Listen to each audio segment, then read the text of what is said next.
Hello students, preparation circle channel पर आप सभी का स्वागत है। आज हम एनसीईआरटी क्लास 10th का इंग्लिश का chapter 1 a letter to God written by G L. Fuentes को पढ़ेंगे और इसको लाइन बाय लाइन समझेंगे। चलिए स्टार्ट करते हैं। पहले हम बिफोर यू रीड पढ़ेंगे। दे से faith can move mountains, but what should we put our faith in? This is the question this story delicately poses. लोग कहते हैं कि विश्वास पर्वतों को हिला सकता है, लेकिन हमें किस चीज़ में विश्वास रखना चाहिए? इस कहानी में इसी प्रश्न का उत्तर शानदार ढंग से दिया गया है। Lencho is a farmer who writes a letter to God when his crops are ruined, asking for 100 pesos. Lencho एक किसान है जो परमात्मा भगवान को पत्र लिखता है जब उसकी फसलें नष्ट हो जाती हैं। 100 पैसों की प्रार्थना करता है। Does Lencho's letter reach God? क्या लेंचो का पत्र ईश्वर तक पहुंचता है? Does God send him the money? क्या ईश्वर उसे धन भेजता है? Think what your answer to this questions would be and guess how the story continues before you begin to read it. सोचो, इसे पढ़ना शुरू करने से पहले इन प्रश्नों के उत्तर क्या होंगे और ये अंदाज़ा लगाओ ये कहानी किस प्रकार जारी रहती है। तो चलिए स्टार्ट करते हैं चैप्टर को। तो एक्टिविटी दी हुई है यहाँ पर, ये यहाँ से स्टार्ट होता है। The house, the only one in the entire valley, set on the crest of a low hill. वह मकान जो एक नीचे पहाड़ी की चोटी पर स्थित था और ये पूरी घाटी में अकेला स्थित था। From this height, one could see the river and the field of ripe corn dotted with the flowers that always promised a good harvest. इस ऊंचाई से कोई भी नदी और पके धान के खेतों को फूलों से लदे हुए देख सकता था, जो एक अच्छी फसल का सदा वायदा करते थे। The only thing the earth needed was a downpour or at least a shower. पृथ्वी को केवल एक वर्षा अथवा कम से कम एक बौछार की आवश्यकता थी। Throughout the morning, Lencho, who knew his fields intimately, had done nothing else but see the sky towards the northeast. सारी सुबह लेंचो, जो अपने खेतों को नज़दीक से जानता था, उत्तर पूर्व दिशा में आकाश की ओर देखते रहने के सिवाय कुछ नहीं किया था। Now we are really going to get some water. The woman who was preparing supper replied, "Yes, God willing." हमें वास्तव में कुछ पानी प्राप्त होगा। वह औरत जो रात का खाना तैयार कर रही थी ने जवाब दिया, "Yes, God willing." The older boys were working in the field while the smaller ones were playing near the house until the woman called to them all, "Come for dinner." हाँ, परमात्मा ने चाहा तो बड़ी उम्र के लड़के खेत में काम कर रहे थे, जबकि छोटे अपने घर के पास खेल रहे थे, जब तक उस औरत ने उन सबको नहीं बुलाया, खाने के लिए आ जाओ।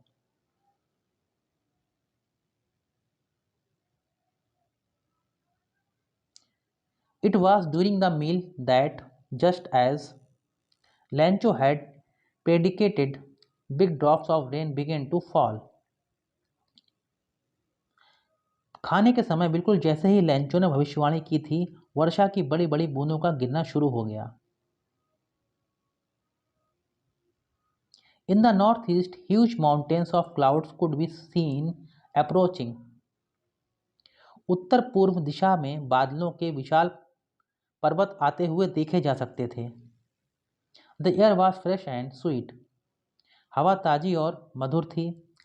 The man went out for no other reason than to have the pleasure of feeling the rain on his body, and when he returned, he exclaimed, "These aren't raindrops falling from the sky, they are new coins."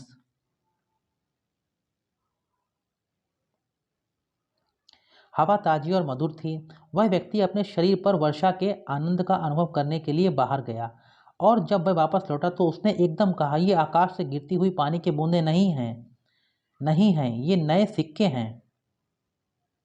The big drops are 10-cent pieces and the little ones are 5."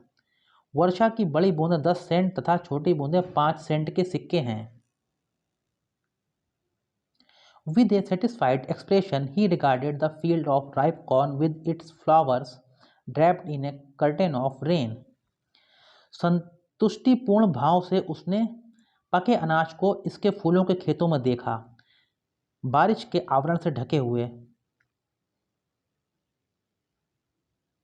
But suddenly a strong wind began to blow, and along with the rain, very large hailstones began to fall.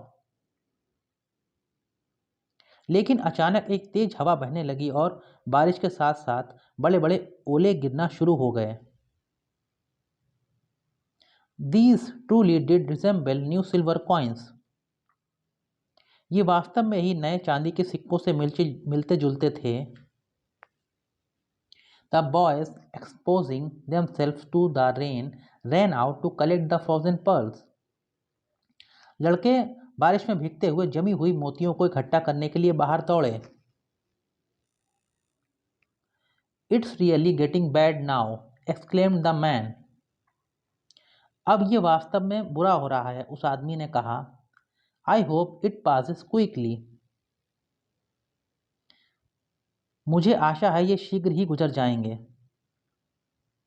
It did not pass quickly. ये शीघ्र ही समाप्त नहीं हुआ। For an hour, the hail rained on the house, the garden, the hillside, the cornfield, on the whole valley. The field was white as if covered with salt. 1 घंटे तक ओलों की बारिश घर, बगीचे, पहाड़ी की तलहटी, अनाज के खेत तथा संपूर्ण घाटी में होती रही। खेत सफेद हो गया जैसे वह नमक से ढका हुआ हो।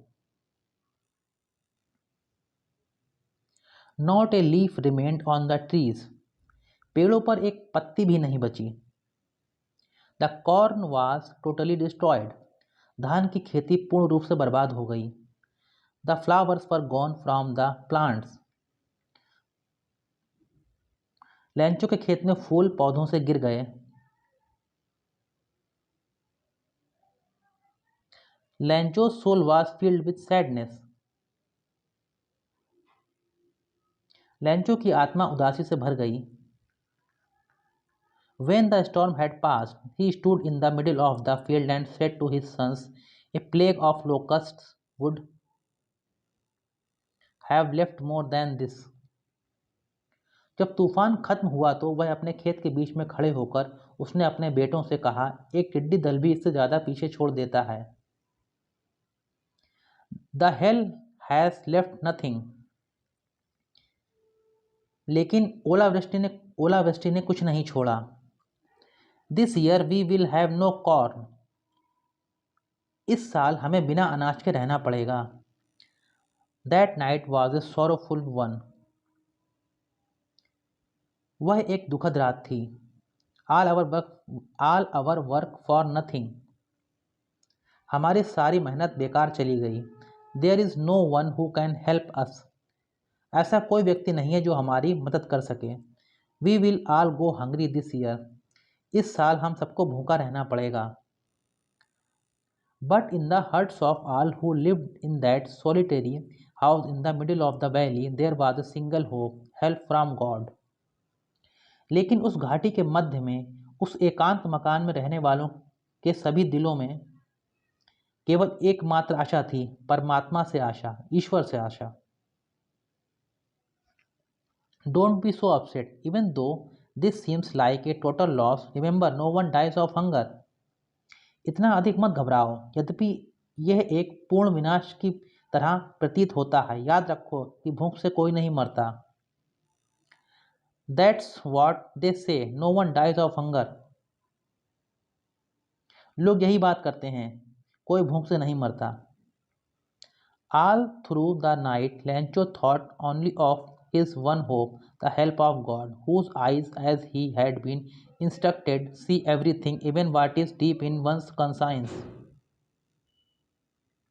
पूरी रात भर लैंचो अपनी एक आशा के बारे में ही सोचता रहा, ईश्वर की सहायता की आशा, जिसकी दृष्टि जो कि व्यक्ति की अंतरात्मा की भांति सर्वत्र रहती है। Lancho was an ox of a man, working like an animal in the fields, but still he knew how to write. लैंचो खेत में बैल की भांति सख्त मेहनत किया करता था, लेकिन फिर भी वह लिखना जानता था।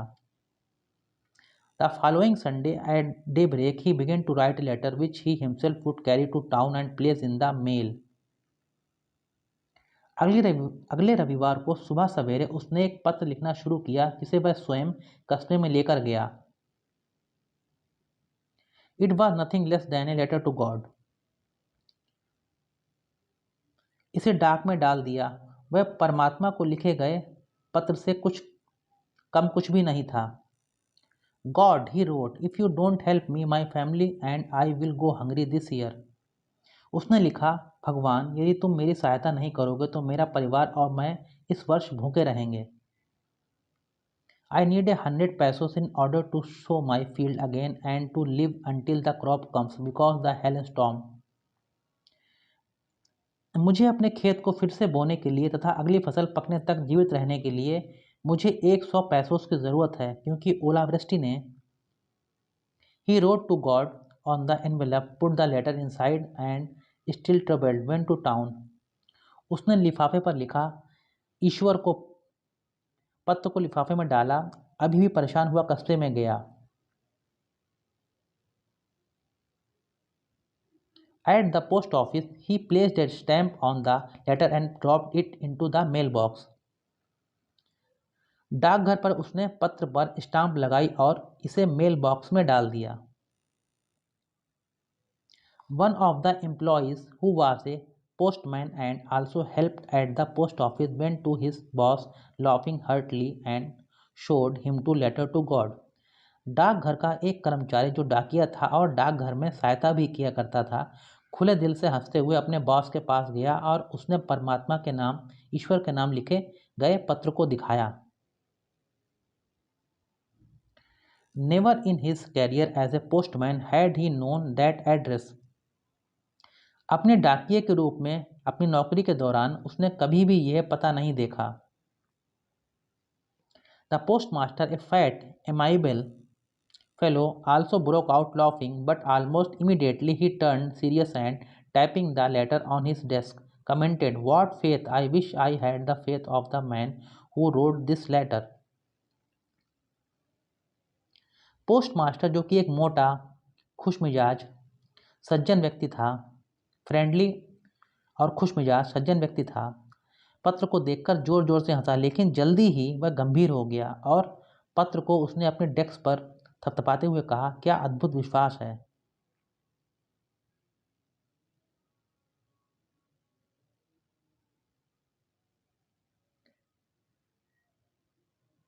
क्या अद्भुत विश्वास है। काश कि इस पत्र लेखक की भांति ही परमात्मा में मेरी अडिग आस्था होती।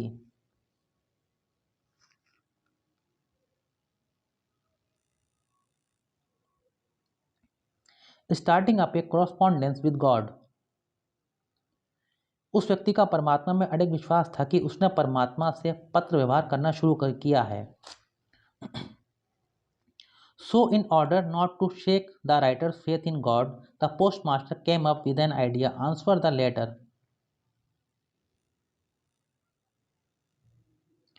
इसलिए पत्र लेखक का ईश्वर पर विश्वास न डगमगा जाए, पोस्टमास्टर के दिमाग में एक विचार आया कि उस पत्र का उत्तर दिया जाए।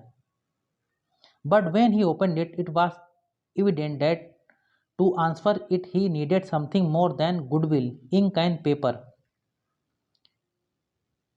लेकिन जब उसने पत्र को खोला, यह स्पष्ट हो गया कि इस पत्र में उत्तर देने के लिए एक नेक भावना से अधिक कुछ अन्य चीज की जरूरत थी। But he stuck to his resolution. He asked for money from his employees. He himself gave part of his salary, and several friends of his were obliged to give something for an act of charity. लेकिन वह अपने निश्चय पर अडिग रहा। उसने अपने कर्मचारियों से पैसे देने के लिए कहा, उसने खुद से भी कुछ तनख्वाह का अंश दिया और अनेक दोस्तों ने भी इस नेक दानशीलता के कार्य में कुछ न कुछ दिया। It was impossible for him to gather together the 100 pesos, so he was able to send the farmer only a little more than half. उसके लिए 100 पैसों का धन एकत्रित करना असंभव था, इसलिए वह उस किसान को आधे से थोड़ा अधिक ही धन भेजने योग्य हो पाया। He put the money in an envelope addressed to Lencho and with it a letter containing only a single word as a signature, God. उसने पैसे को एक लिफाफे में रखा और उसने इकट्ठे किए हुए पैसों को लिफाफे में रखा और लिफाफे पर लेंचो का पता लिखा और धन के साथ एक पत्र भी उसने डाल दिया जिस पर केवल एक शब्द हस्ताक्षर के रूप में, साइन के रूप में लिखा था, परमात्मा, ईश्वर। The following Sunday Lencho came a bit earlier than usual to ask if there was a letter for him.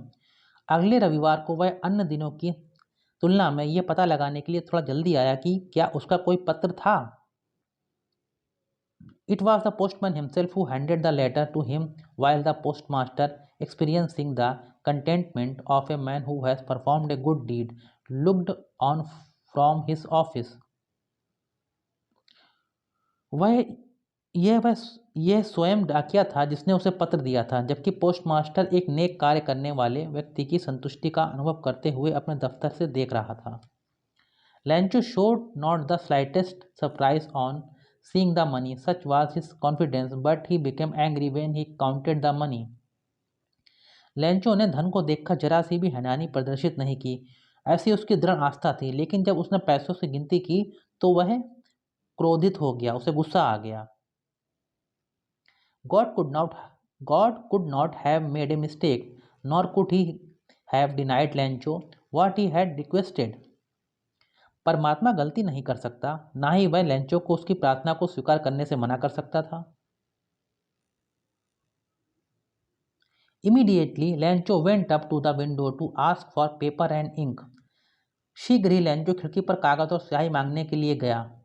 On the public writing table, he started to write with much wrinkling of his brow, caused by the effort he had to make to express his ideas. आम जनता की लेखन table पर उसने लिखना शुरू किया। उस समय तक उसके माथे पर सलवटें थीं, जो कि अपने विचारों को व्यक्त करने के प्रयास के कारण प्रकट हुई थीं। When he finished, he went to the window to buy a stamp which he licked and then affixed to the envelope with a blow of his fist. जब उसने लिखना समाप्त किया तब वह स्टैम्प खरीदने के लिए खिड़की पर गया, जिसे चाटकर उसने लिफाफे पर हथेली मारकर लगा दी। The moment the letter fell into the mailbox, the postmaster went to open it. जिस पल पत्र मेल बॉक्स में गिरा, पोस्टमास्टर इसे खोलने के लिए गया। It said, God of the money that I asked for only 70 pesos reached me. पत्र में लिखा था, ईश्वर, वह धन जिसे मैंने आपसे मांगा था उससे केवल 17 पैसों से मेरे पास पहुंचा। Send me the rest since I need it very much.